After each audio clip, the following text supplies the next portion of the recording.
கிறிஸ்து இயேசுவுக்குள் பிரியமான அன்பு தேவனுடைய பிள்ளைகளே, உங்கள் யாவருக்கும் உயிர்த்தெழுந்த இயேசுவின் வல்லமையுள்ள நாமத்தினால் இந்த புதிய நாளில் வாழ்த்துக்கள். கடந்த 3 மாதங்களாக நம்மை வழிநடத்தி பாதுகாத்த தேவனுடைய கிருபைக்காக நன்றியோடு ஸ்தோத்திரம் ஏறெடுக்கிறேன். வாழ்நாள் முழுவதுமே கற்றலும் புரிதலும் நம்மை நாம் புதுப்பித்துக் கொள்ளும் தருணங்களே. உயிர்த்தெழுந்த இயேசுவின் ஐக்கியத்தோடு வாழ்கிற நம்முடைய ஜீவியத்தில் வேத வசனம் நமக்கு தீபமாகவும் இயேசுவே நமக்கு வழியாகவும் இருக்கிறார். இந்த நாளில், இந்த புதிய நாளில் கர்த்தர் நமக்கு கொடுக்கிற வேத வார்த்தை என்ன என்றால், மத்தேயு 5ஆம் அதிகாரம் 6வது வசனம், நீதியின் மேல் பசி தாகமுள்ளவர்கள் பாக்கியவான்கள், அவர்கள் திருப்தி அடைவார்கள். பசியாய் இருக்கிறவன் ஆகாரத்தை தேடுகிறான், தாகமாய் இருக்கிறவன் தண்ணீரை தேடுகிறான். நன்மை செய்ய வாஞ்சையாய் இருக்கிறவன் நன்மையை செய்கிறான், தீமை செய்ய வகை தேடுகிறவன் தீமையை செய்து ஓடுகிறான்.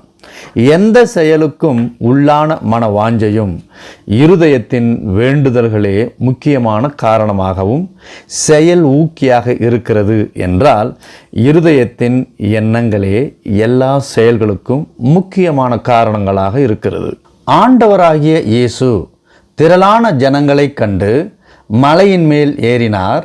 அவர் உட்கார்ந்த பொழுது அவருடைய சீஷர்கள் அவரிடத்தில் வந்தார்கள்.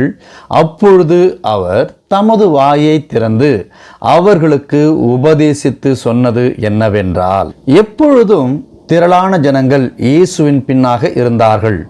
காரணம், அவருடைய வார்த்தைகள் தங்கள் இருதயங்களுக்கு லேசாகவும், கேட்க கேட்க தேவ பிரசன்னத்தை உணர்ந்து தன்னை மறந்து தெய்வீக சமாதானம் உண்டென்று உணர்ந்ததால் இயேசு போகிற இடமெல்லாம் ஜனங்கள் அவரை தேடி போனார்கள். அப்பொழுது அவர் தமது வாயை திறந்து உபதேசம் சொல்லுகிறார். அது என்னவென்றால், நீதியின் மேல் பசிதாகமுள்ளவர்கள் பாக்கியவான்கள், அவர்கள் திருப்தி அடைவார்கள். எந்த ஒரு மனுஷனும் தன் மனதில் திருப்தி அடைய வேண்டுமானால் நீதி செய்ய வேண்டும். நீதி செய்யாதவன் தன் வாழ்க்கையில் திருப்தி அடைவதில்லை என்று பொருள்படுகிறது. வாழ்க்கையில் நீதி செய்ய வேண்டுமானால் மனதளவில் அதை செய்யும் நாட்டம் வேண்டும். நம் வாழ்க்கையில் நீதி செய்வதின் அவசியம் உணரும் இருதயமும் இருக்க வேண்டும். நம்முடைய அன்றாட வாழ்வில் நீதியை செய்ய வேண்டுமானால் நியாயம் நம்மில் இருக்க வேண்டும். எது நீதி, எது அநீதி என்ற வித்தியாசம் உணர்ந்து நன்கு அறிந்தால் நீதியின் மீது ஈர்ப்பு இருக்கும். அந்த நீதியின் மேல் நாட்டம் இருக்குமானால் நீதி செய்ய முடியும். நீதி செய்வதே நமது திருப்திக்கு காரணமானால் அதன் மீது வாஞ்சை வேண்டும். அந்த வாஞ்சை எப்படி இருக்க வேண்டும் என்றால், சங்கீதம் 42:1-2 மானானது நீரோடைகளை வாஞ்சித்து கதறுவது போல, தேவனே என் ஆத்துமா உம்மை வாஞ்சித்து கதறுகிறது. என் ஆத்துமா தேவன் மேல், ஜீவனுள்ள தேவன் மேலேயே தாகமாய் இருக்கிறது.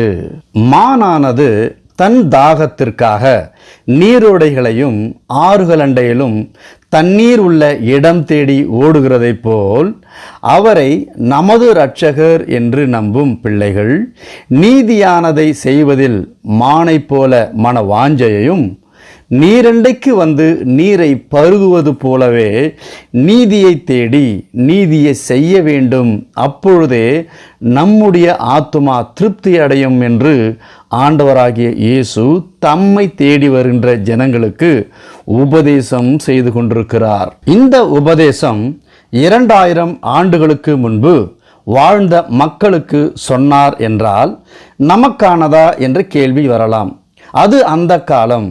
நாம் வாழும் காலம் மாறிவிட்டது, பொருந்துமா என்ற கேள்வி உண்டாயிருக்குமானால், நம்முடைய இருதயம் திருப்தி அடைய வேண்டுமானால் நீதியை செய்ய வேண்டும் என்று கர்த்தருடைய வார்த்தை சொல்லுகிறது. நம் ஆத்துமா ஜீவன் பெற வேண்டும், நாம் தேவனுடைய ராஜ்யத்தில் தேவனோடு பங்கு பெற வேண்டுமானால் இயேசு சொன்ன போதனைகளை கேட்டு அதன்படி செயல்களில் இருக்க வேண்டும். அப்போஸ்தல நடபடிகள் 1ஆம் அதிகாரம் 8வது வசனத்தில், பரிசுத்த ஆவி உங்களிடத்தில் வரும்போது நீங்கள் பலனடைந்து எருசலேமிலும் யூதேயா முழுவதிலும் சமாரியாவிலும் பூமியின் கடைசி பரியந்தமும் எனக்கு சாட்சிகளாய் இருப்பீர்கள் என்றார். சாட்சிகளாக இருப்பீர்கள் என்றால் பிறர் நம்மை பற்றி சொல்லுவது அது என்ன? அவர்கள் கிறிஸ்துவை ஏற்றுக்கொண்டவர்கள், கிறிஸ்துவின் ஜீவியம் அவர்களுக்குள் இருக்கிறது. அவர்களிடத்தில் அநேக மாற்றம், அவருடன் பேசும் பொழுதே மன அமைதி கிடைக்கிறது. அவர் சோதனை நேரங்களிலும் சாதாரணமாகவே எடுத்துக்கொள்ளுகிறார். அவரிடம் கோபங்கள் காண்பது அரிது, கடினம். அவர்கள் உண்மையாகவே கடவுளுக்கு பயந்து வாழ்கிறார்கள் என்று பிறர் நம்மை பற்றி சொல்வதுதான் சாட்சிகளாக இருப்பீர்கள் என்பதன் பொருள். நாம் ஆண்டவராகிய இயேசு நல்லவர், பரிசுத்தர், நீதிபரர், என்றென்றும் அவர் நம்மிடம் வாழ்கிறார். அவர் நல்லவர், நல்லவர், நீதியை செய்கிறார் என்று தேவனையும் அவரின் குமாரனாகிய இயேசுவை துதி பாடுகிறோம்.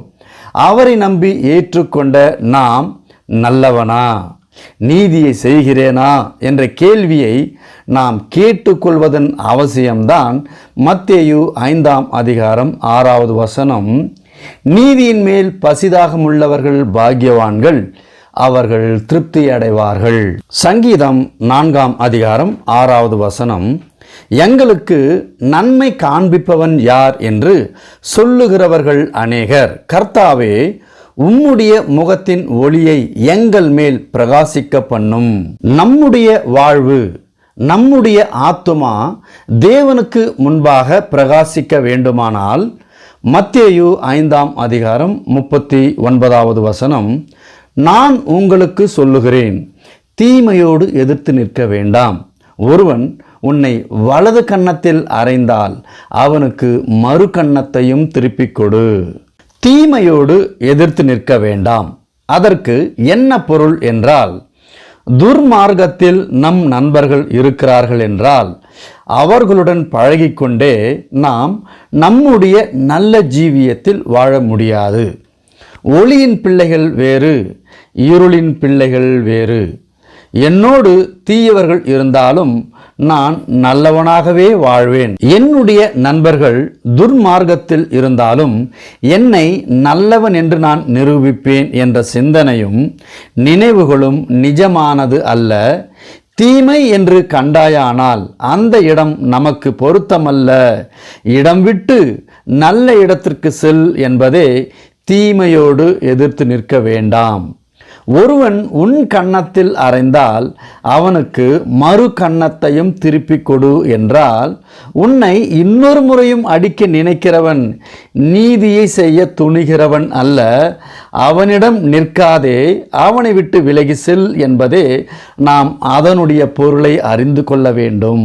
நீதிமொழிகள் 21:21 நீதியையும் தயையையும் பின்பற்றுகிறவன் ஜீவனையும் நீதியையும் மகிமையையும் கண்டடைவான். மனுஷனுடைய ஜீவியத்திற்கு நீதி, தயை வேண்டும். மிருகம் தனக்கு வேண்டிய ஆகாரமான பிறவிலங்கை பிராண்டி கொன்று பீறி போடுவது போல மனுஷன் தான் வாழ்வதற்காக பிற சக மனுஷனை பிராண்டுவது மனுஷ ஜீவியத்திற்கு அர்த்தமற்றது. ஏசாயா 55:1 ஓ தாகமாய் இருக்கிறவர்களே, நீங்கள் எல்லாரும் தண்ணீர்கள் அண்டைக்கு வாருங்கள். மனமில்லாதவர்களே, நீங்கள் வந்து வாங்கி சாப்பிடுங்கள். நீங்கள் வந்து பணமுமின்றி விலையுமின்றி திராட்சை ரசமும் பாலும் கொள்ளுங்கள். நீங்கள் அப்பமல்லாததற்காக பணத்தையும் திருப்தி செய்யாத பொருளுக்காக உங்கள் பிரயாசத்தையும் செலவழிப்பானேன். நீங்கள் எனக்கு கவனமாய் செவி கொடுத்து நலமானதை சாப்பிடுங்கள். அப்பொழுது உங்கள் ஆத்துமா கொழுப்பான பதார்த்தத்தினால் மகிழ்ச்சியாகும். எப்படி ருசியான பதார்த்தம், உணவு, மாமிசம், பால், தயிர், வெண்ணெய், கொழுப்பு, நல்லி எலும்புகள் சரீர புஷ்டிக்கு ஏற்றதோ அதுபோலவே நம்முடைய ஆத்துமாவின் ஜீவனுக்கு தேவனுடைய வார்த்தை நீதியை பற்றினதாகவும் தயையை பற்றினதாகவும் இருக்கிறது. தயையையும் நீதியையும் செய்கிறவன் தன் ஆத்துமாவை புஷ்டியாக்குகிறான். அப்படி நீதியை தேடி நீதியாய் இருக்கிறவனுக்கும் தயையாக இருந்து சாந்தமான மனுஷனுக்கு கர்த்தருடைய வார்த்தை என்ன சொல்லுகிறது என்றால், எரேமியா 31:25 நான் விடாய்த்த ஆத்துமாவை சம்பூரணமாய் பண்ணி தொய்ந்த எல்லா ஆத்துமாவையும் நிரப்புவேன். நீதிக்காக நீதியை செய்யும்படியான ஆர்வமும் தாகமும் இருப்பீர்களானால் இயேசுவின் வார்த்தையை கேளுங்கள். அவரின் வார்த்தை நாம் ஒருபோதும் தாகமாய் இராதபடிக்கு நமக்குள்ளே ஜீவ காலமாய் ஊறுகிற நீரூற்றாய் இருக்கிறார் என்கிறார். யோவான் 4:14 நான் கொடுக்கும் தண்ணீரை குடிக்கிறவனுக்கோ ஒரு காலும் தாகம் உண்டாகாது. நான் அவனுக்கு கொடுக்கும் தண்ணீர் அவனுக்குள்ளே நித்திய ஜீவ காலமாய் ஊறுகிற நீரூற்றாய் இருக்கும் என்றார். யோவான் 7:37 இயேசு நின்று சத்தமிட்டு, ஒருவன் தாகமாய் இருந்தால் என்னிடத்தில் வந்து பானம் பண்ண கடவன். நம்முடைய தாகம் நீதியின் மேலும் தயையின் மீது இருக்கும் என்றால் நம்முடைய தாகத்தை தீர்க்கிற ஜீவ ஊற்று ஆண்டவராகிய இயேசு கிறிஸ்துவே. கர்த்தருடைய வார்த்தை நமக்குள் என்றும் பிரகாசிக்கிறதாக இருக்கும் என்றால் சங்கீதக்காரன் இப்படி சொல்லுகிறான். சங்கீதம் 63:7 நீர் எனக்கு துணையாய் இருந்ததினால் உமது செட்டைகளின் நிழலிலே களி கூறுவேன். சங்கீதம் 17:15 நானே நீதியில் உம்முடைய முகத்தை தரிசிப்பேன். நான் விழிக்கும்போது உமது சாயலால் திருப்தியாவேன். யோவான் 6:35 இயேசு அவர்களை நோக்கி, ஜீவ அப்பம் நானே. என்னிடத்தில் வருகிறவன் ஒரு காலும் பசியடையான். என்னிடத்தில் விசுவாசமாய் இருக்கிறவன் ஒரு காலும் தாகம் அடையான். நம்முடைய ரட்சிப்பு இயேசுவை ஏற்றுக்கொள்வதில் முடிவடைகிறதில்லை. நற்கிரியைகள் அவரிடம் வரும்பொழுது செயல்பட ஆரம்பமாக இருக்கிறது. யோவான் 6:48 நானே ஜீவ அப்பம். நம்முடைய ஆத்துமா பசிக்கு, நம்முடைய ஆத்துமாவின் பலனுக்கு ஆண்டவராகிய இயேசு கிறிஸ்துவே ஜீவ அப்பமாக இருக்கிறார். வெளிப்படுத்தின விசேஷம் 21:6 அன்றியும் அவர் என்னை நோக்கி, ஆயிற்று, நான் அல்பாவும் ஒமேகாவும் ஆதியும் அந்தமுமாய் இருக்கிறேன். தாகமாய் இருக்கிறவனுக்கு நான் ஜீவ தண்ணீரூற்றில் இலவசமாய் கொடுப்பேன். காதுகள் உள்ளவன் கேட்க கடவன். தங்கள் இருதய கதவுகளை நீதிக்காகவும் தயவுக்காகவும் திறக்க கடவன். இலவசமான ரட்சிப்பு, இலவசமான தயை, இலவசமான கிருபையை பெற்று தேவனுடைய ஆசீர்வாதத்தை பெற்றுக்கொள்வோம். கர்த்தர் தாமே நம்மை ஆசீர்வதித்து வழி நடத்துவாராக. ஆமேன்.